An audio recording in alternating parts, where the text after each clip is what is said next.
The headline was the new Hughesy reality we have to get used to, and I thought it was going to say that I was on meth. I decided to disobey them with 4 drinks in my hand, and then one bloke just started punching me in the head. I was like, it's hard to punch back when you got 4 drinks in your and you don't want to spill them.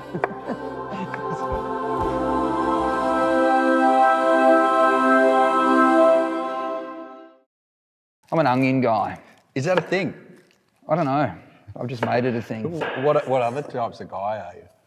So I'm a tofu guy. You're a tofu guy? I never used to be a tofu guy, but when you go vegan, because you want to save the planet, all those other people listening, watching, oh, let's save the planet. I'll go eat your... Why are you eating that pie then? Anyway, don't get me started, mate. I yell at protests. As I drive past, I see a climate change protest. Are you vegan? No, well, go home. Why? You were too quick to think of pies. Are they the thing you miss the most? I probably miss KFC the most, to be honest, but miss KFC. I miss dim Sims, proper dim Sims. What are the KFC vegan options like? There's none.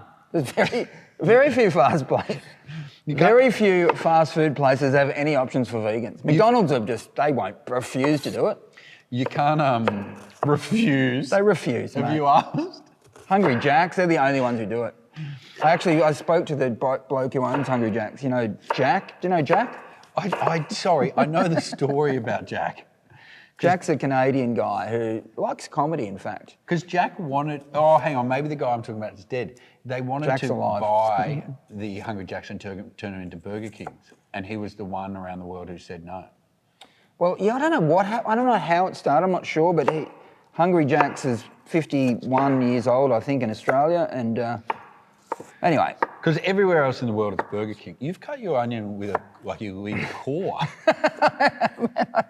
I'm not a cook. I could lose a finger here. I don't know what I'm doing, but I am crying. But hey, how's you're always going on about being Zen.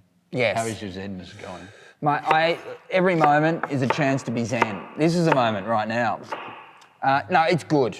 It's good. I'm beyond my ego, which is good. What does that mean? It means I'm no longer concerned about my image or anything. Like I'm not even, I've said this a million times, I'll say it a million once because someone listening or watching this, probably watching because of the video, there's cameras. Yeah. But maybe they're distracted. They could be shutting their eyes. Yeah, exactly. Studies been done. The less you think about yourself, the happier you are. Thank you. That's a knife drop moment. I love it. Stop thinking about yourself. I love that you said thank you for someone else's words. You've just read out a study. It's a study. I saw it on Instagram. Thank you. Studies, that's where you find most of the studies these days. But stop thinking about yourself. So you're beyond your ego. I'm beyond my ego. I actually was papped the other day, which was, I do love being papped. For any paps out there. It doesn't happen very often. It doesn't sound like you're really that far beyond your ego. But I don't think the next sentence from saying I'm beyond my ego is meant to be, I was papped the other day. And I really love being papped. But I was. But no, I believe you. Yeah, and I got home from being down the street, and then I saw an article popped up of me, and I was wearing the outfit that I had on when I saw the article. I thought they'd pat me, and in real time, like it's end up as an article. Yes. You know, it's like weird. And then I eventually realised I'd worn the same outfit 2 days before. So, but when you say the article popped up. No, I didn't Google myself. It popped up, mate. It was on news.com.au and it popped up. You got an endorsement deal with them? I don't. No, they generally are positive about me, not always, must say. But anyway, it popped up and there I was. And I'm saying this because I was wearing a jumper, or a sweaty, a hooder. Sweaty? Sweater. Not a sweaty. It's got both of them wrong. A sweaty, a hooder, if you will, for the kids watching. A sweater or a hoodie, you know what I mean. These onions are powerful. A sweaty, a hooder. Whatever it was, you know what, it's had a... Oh, it could be a jumpy. It wasn't a jumpy because it had a thing that goes over your head. Oh. A hood. A cape. No, a hood. Yeah, so it was a hoodie. Oh, it was a hoodie. It was a hoodie. I was wearing a hoodie. A hooder is And on the front of the hoodie, it says, I'm beyond thought. So, which was nice, which was a present from my old radio producer, who's now one of your radio producers, Sasha. The great Sasha French. She gave me and when she left my radio show, she gave me the sweater, I think. Was it Christmas? I think it was when she left. And I appreciate it. And I was wearing it and ended up in this shot. Can I just talk a bit more about the article? Absolutely. The headline was the new Hughesy reality we have to get used to. And I thought it was going to say that I was on meth, but it didn't. That's good. Because I'm not. I'm not on meth. And meth is bad, apparently.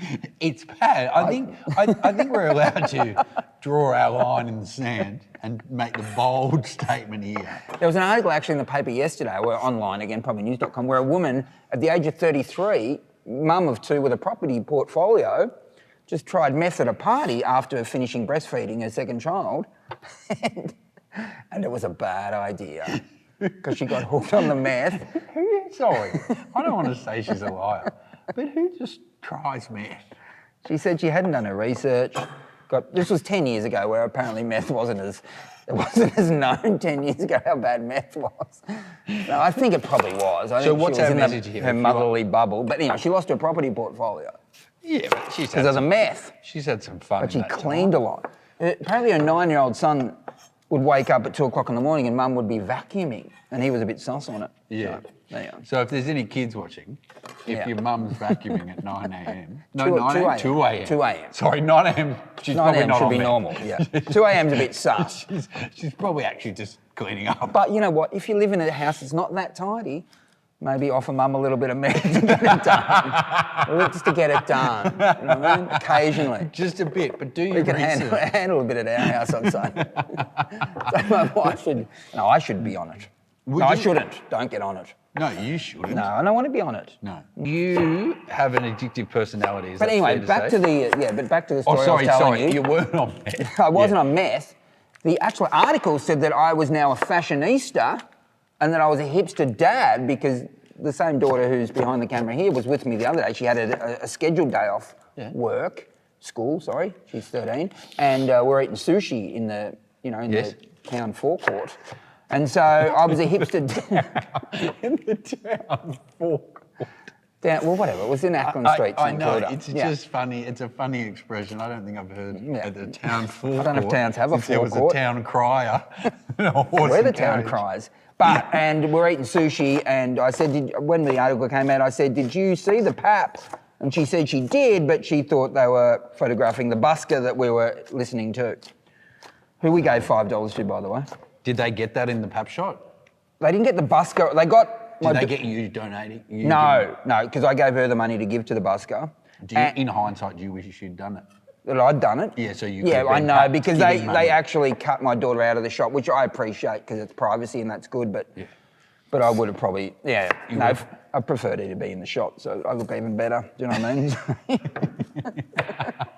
You know what I mean? Yeah. But she said she'd prefer not to be in the shop, which I don't understand. Yeah. How any child could not want to be on news.com. I don't get it. But that's her decision and that's fair enough. Anyway, I was wearing Crocs with socks, and that was the focus of the article, that my Crocs with socks are trendy. I wear Crocs with socks. Yeah, well, you're trendy. Well, bad luck, mate. I'm known for it, you're not. I'm trying to edge it on my new jam. On the fashionista too. Yes. Yeah. Which I really lent into. I was on stage that night telling the crowd about it, and they didn't give a shit, which is disappointing. Thought they were I was trying to get them to Google while at the show. Google. Most comedians are trying to get their audience to not use their I phones. want them to go and on the you're phone. telling them. Prove it. I wanted, it's real. Look now. They couldn't be bothered doing that. There's just no interest. Is it true? Because I've always known you as quite an even-tempered, Thank you. gentle and kind Yeah, man. that needs to get out there, actually. No, I can spread a bit of that Can you kindness spread now. that? My dad, who is You're a lovely man. is legally blind. Yeah. I remember we were in Adelaide together, and I must have let him stray into the world somehow. Yeah. And I came back to find you looking after him, which should have been my job. Yeah. But you're a very kind man. No, not kind. He was a nice guy, and we had a good chat. And I was telling him about you, and I can't remember what I was talking about, but he's a lovely guy. Yes. I appreciate but it. I What's did, his name? Ian. Ian. I did the Enforcer. I did I did. I've heard a rumour about you, and I don't know if Yeah. it's true. Oh God. No, it's good. It's good. So I had was one. My daughter. No. There's one rumour that went around that I had the worst case of genital warts in the history of some hospital, which is completely untrue. I got asked that in an interview. And the hospitals. Do they have their own Guinness World Record? I don't know, but it was a real curveball question by this journalist. I'm like, no, it's not true. What if it had been true? Then it would have been really awkward. We have to wind this interview up. But also, it's almost impossible. Like, even if it was true, you're going to say no. There's no point you go. No, but he was probably looking, and if I had said no, but it looked like I was lying, maybe he would have said. But how do you look like you're not lying? I don't know, mate, but it wasn't true. So it was in parts disappointing and parts flattering. You know what I mean? That was out there.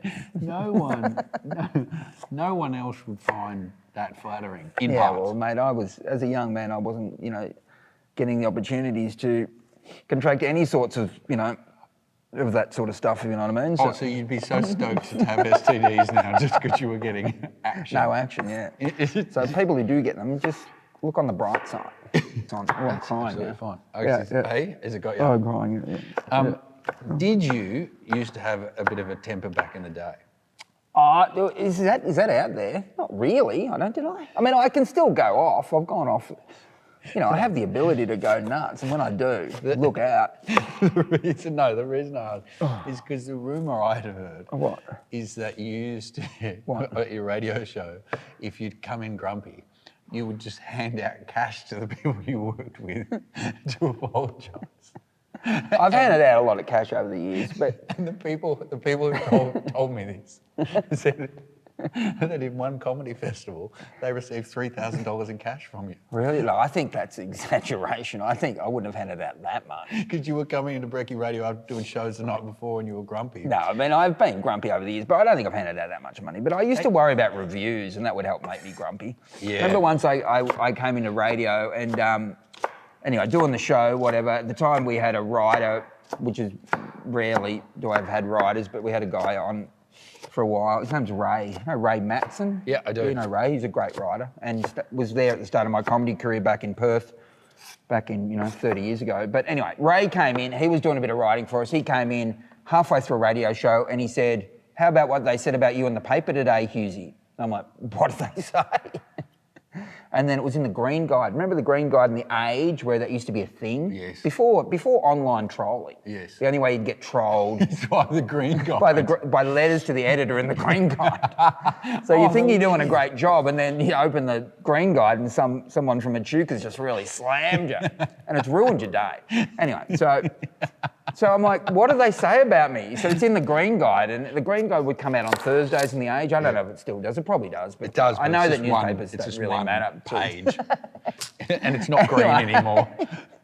So I'm like, I had the Age, which is Melbourne newspaper, and I'm like, and I said, we didn't get the Green Guide today. It didn't come in the paper.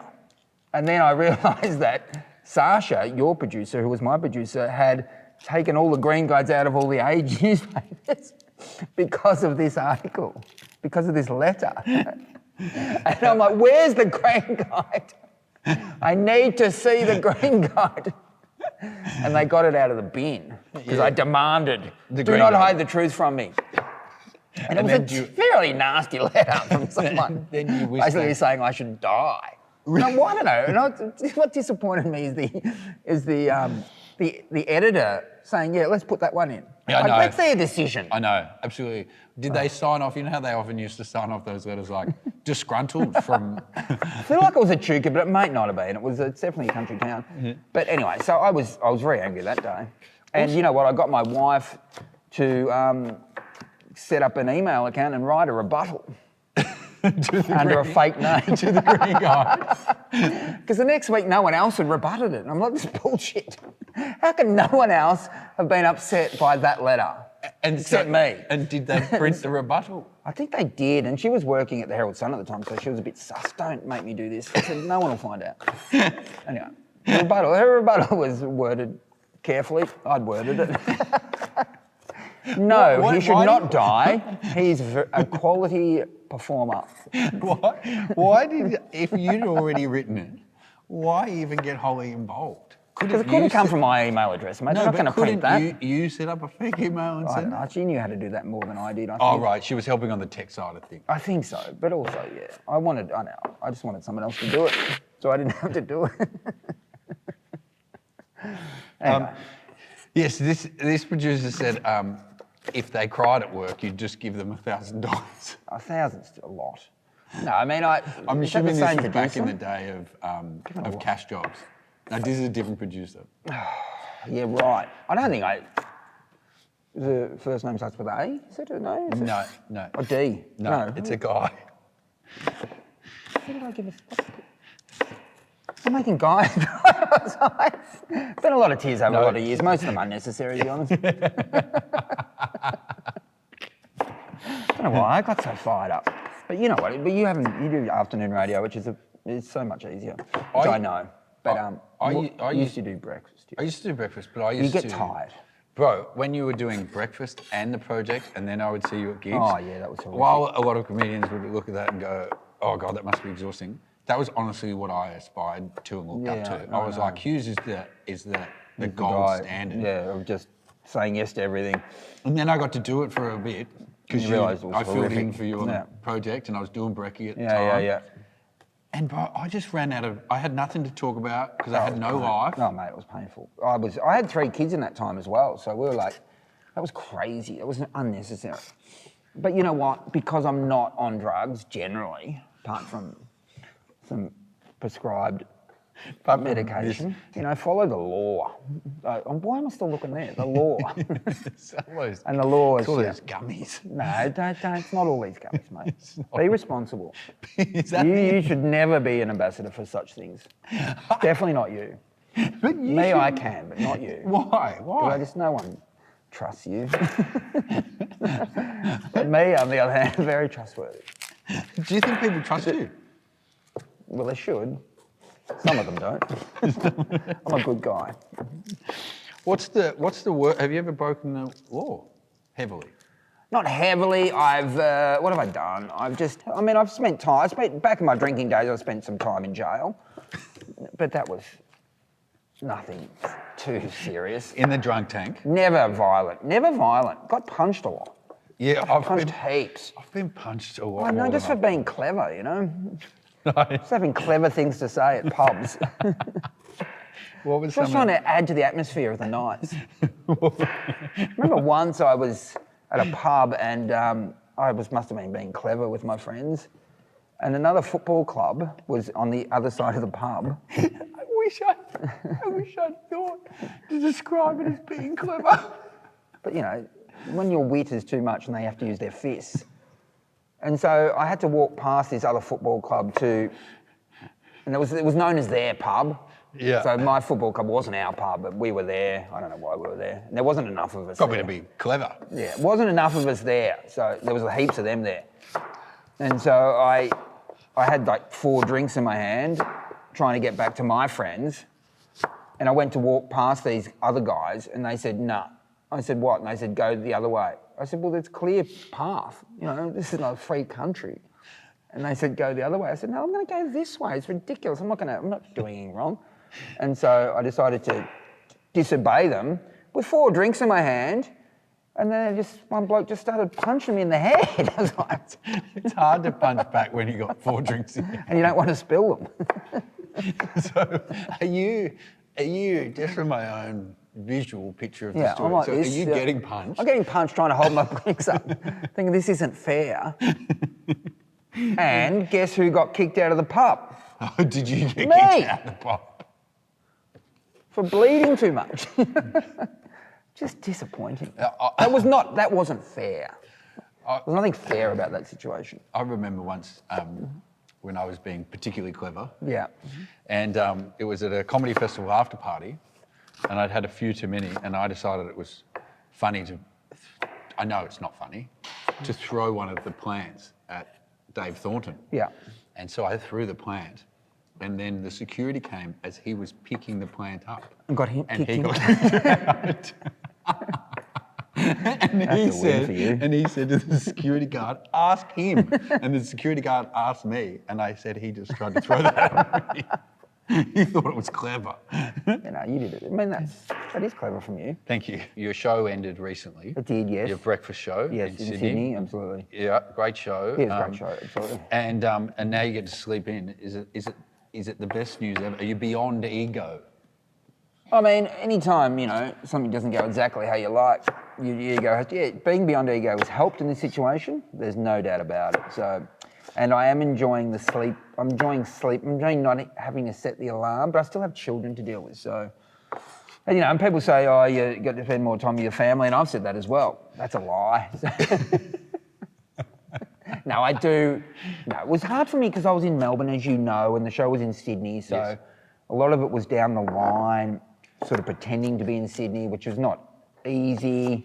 And I would go up to Sydney pretty much every week. So that Yes, you were there a also, lot. that made it hard on the family. So yeah, there's definitely some benefits for the show not continuing on. Obviously, commercial radio has a reputation for brutal ways of being fired. I remember when I got fired, I'd been told I'm definitely on next year. I've had a lot of that. I've had a lot of the contracts in the mail, seriously contracts in the mail, and me saying to our same manager, him saying contracts in the mail, I said, well, what service are they using? Because it's just, I don't know, there's no snowstorm. Yeah. Why hasn't the contract come to us? And It's also, in the mail. I don't know if it is, mate. Why have they put it in the mail? Email's been around for a long time now. Literally, there's only not that many years ago where I was the contract in the mail, and I'm like, mate, I don't believe it. And the manager's going, nah, he wouldn't let me down. I said, well, and then eventually the contract wasn't in the mail. Well, I got told, hey, you won't be sleeping in next year. Don't worry. We don't know exactly what it will look like, but you won't be sleeping in. And then I got a call at like 8 p.m. and it was my manager saying, at 9 a.m. after your show tomorrow, you're going to have a meeting. And in that meeting, they're going to fire you. And so I went into work and I put a tuxedo on. And then I walked into this meeting in a tuxedo. And they said, why are you wearing a tuxedo? I said, because my dad always said, if you're going to get fired, at least look fucking good while you do it. And they said, oh, and how's that going? And then I started crying because I felt so ridiculous for having worn a tuxedo. It was more shame than losing the job. I knew I was going to lose the job, but I just felt so ashamed. I was sitting there and I pulled like You're a sad. little kid move, Exactly. like You I'm got wearing a tux. And then they're like, how's that going? And I just felt so... Yeah, and they're like, glad we got rid of this. This is confirmed our decision. We were going to give him a contract extension until we saw the tuxedo. This desperate loser. Get him out of the door. Get him out. Anyway. Yeah. But was it a brutal? Did you not have a heads up? No. Well, look, I had a heads up, and Because I felt bad because you actually came live on our radio show. yeah, the same day. The same day, but the news hadn't gone out. I know, but that's being beyond your ego, and honestly, me being beyond my ego and living in the moment helps that situation. Because you were so generous, and then I know, literally, because Carrie was talking about her anxiety. Yes, and you got off air, and then we get a memo, and I'm like, yeah, I already knew. Yeah, so that's again, stay in the moment. If you stay in the moment, nothing bad's ever happened to you. Right? So stay where you are right now, and this is the only place you're going to be. And I have nothing to complain about in life. I'm all good. I'm very open to receiving advice from you. Yeah, I great. still Good. very much look up to you. Yeah, great. Appreciate that. Do you remember the one time I tried to give you advice? There's only one time ever. Was it something around vaping or not? He got me on vaping. No, he didn't get me on it, but he helped.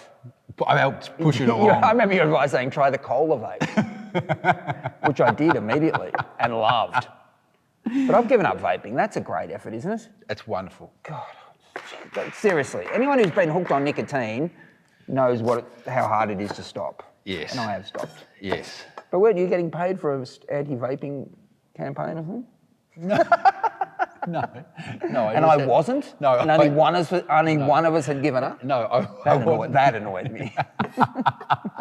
No, what advice was it? We were working on a shoot together.